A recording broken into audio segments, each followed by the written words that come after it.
Welcome to Transforming the Toddler Years, a Core 4 parenting podcast blending soul and science-based strategies to empower pandemic moms like you, raising kindergarten-ready kids. I'm Cara Tyrrell, your host, a lifetime lover of littles, girl mom, early childhood educator, and conscious parenting coach who truly believes that how we connect and collaborate with our kids in the first 5 years is how we raise world-ready kids who will change this world. Hello there, toddler mamas and daddies. Welcome back to the podcast. Today we're talking about talking. It's one of my favorite subjects. As a linguist, the power of words is something that I hold very dear. And I think you can even tell as you listen to the podcast that I measure and choose my words very carefully because I want you to understand what I mean. And I know it sounds kind of foolish to say out loud. The point of communicating with somebody else is to tell them what you mean. But in our current age and this current society that we live in, more often than not, we do the opposite. The words are there, but the meaning we're conveying is completely different than what we're trying to say.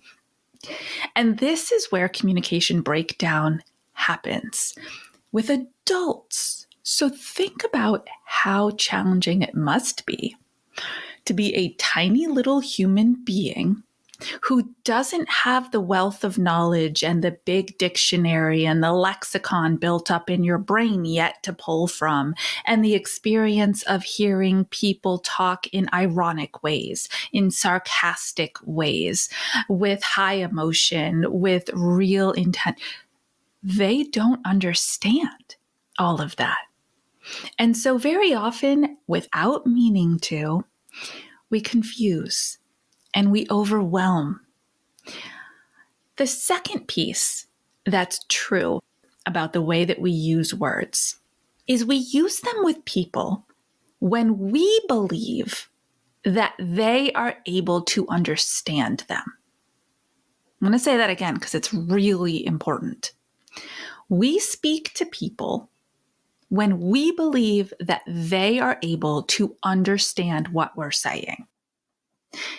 If you have a toddler that can't talk back yet, by default, our brain very often, our subconscious brain often sends us the message that what we say to and in front of and around that little human doesn't matter. It's not important because they can't understand it. And our belief that they can't understand it is driven by the fact that we can't hear them talk back to us yet. Take everything that I just said, and I want you to burn it to the ground. None of it is true. None of it is real. In fact, the polar opposite is the reality. During the time period where your child is 6 months, 9 months, 18 months, 20 months, 24 months, especially with our late talkers, our COVID generation kiddos, right?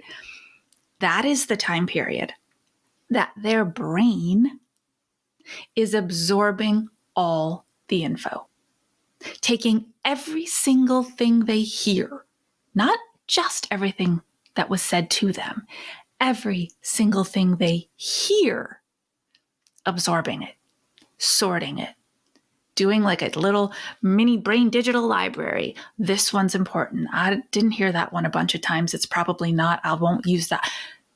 This is the storage unit. This is the processor that is on hyperdrive for up to 2, sometimes more years before they start to talk back. Everything you say, everything you mean goes in there. Here is the third piece. Talking for meaning matters. Because when we really feel somebody else is when we're deeply connected, right? I talk about this all the time. You talk to be understood so that your child will do the thing you're telling them to do or asking them to do. You talk for results. They listen for meaning. You talk for results. They listen for meaning through a lens of how it feels. In my Transforming the Toddler Years course, I teach you that your words are a mere 10% of the transaction when you're talking to somebody else. 10% are words. What's the other 90 that's being absorbed by the person that you're talking to? It's your affect. It's your tone. It's your body language. Oh my goodness, does it go on and on and on. But think about it. Think about if you stripped away all of those things and just heard the words, you wouldn't understand. It would be like somebody sending you a text without emojis. We need to connect the intention, the meaning, the feeling in order for someone to truly understand and feel seen, heard, respected, and loved with our words. If you've got a toddler and they're running around and you are at your wit's end, it's been a really long day, the day is over, you are done, you are just exhausted and overwhelmed, and you just kind of know like the very next thing that they do is going to set you off.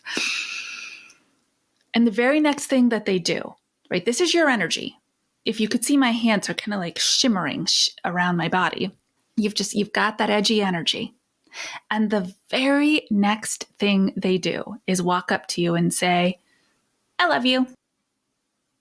But you are not ready to meet them there because of where you are, your sensory experience in that moment. And so you do say the words, I love you too. But what was behind it?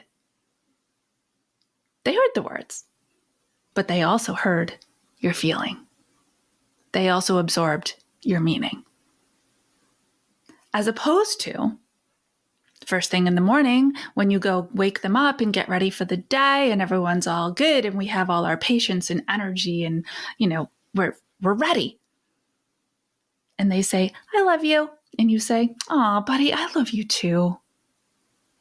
Can you hear the difference? Of course.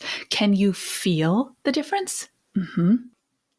So when I talk about being intentional with your words, when I talk about choosing them wisely, when you're talking to someone who cannot fully communicate with you back yet, it all matters.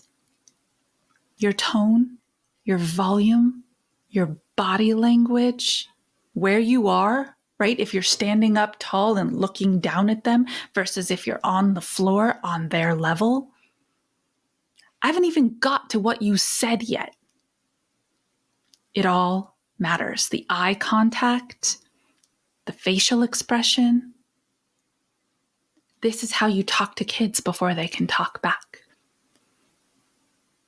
These are the logistics of how you talk to kids before they can talk back. And another point I really want to make on this topic is that just because you haven't heard them speak in full sentences yet doesn't mean you shouldn't be speaking in full sentences. Parents ask me all the time, well, how do I talk to them? They don't get me yet. I say short, full, complete sentences. 6, 7 words or less. Keep them short, but speak to them like you would talk to anybody else. Value them that way, respect them that way, honor their growing, brilliant brain that way. Speak to them like you would talk to anybody else. And speak to them with words that you want to hear, them use when they can talk back to you? Whew, I get all fired up about this topic because communication in every way, the words and every other thing I described to you in this episode, is your foundation. It is your gateway to relationship. And your relationship is the way that you will be able to support your children through the really wonderful times and through the really hard times, and to teach them the skills that they need to grow into a world-ready kid. It all comes down to those two C's: connection and communication. I would love to hear from you. I would love to hear from you in the comments.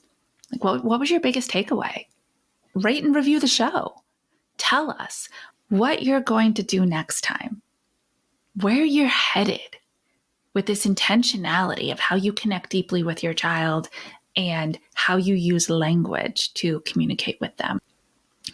I have an entire module in my Transforming the Toddler Years course called The Language of Littles, and we dig deep into it. And I give you sentence starters that turn on your child's cognition so that they can absorb the language and the meaning and also respond back appropriately.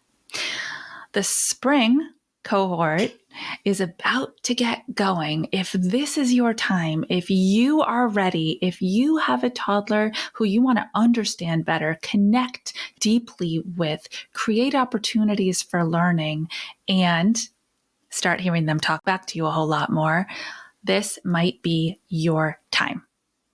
Go ahead and check out the link in the show notes, and I would love to see you in the spring 2024 cohort. Until our next episode, stay mindful and proactive as you transform the toddler years.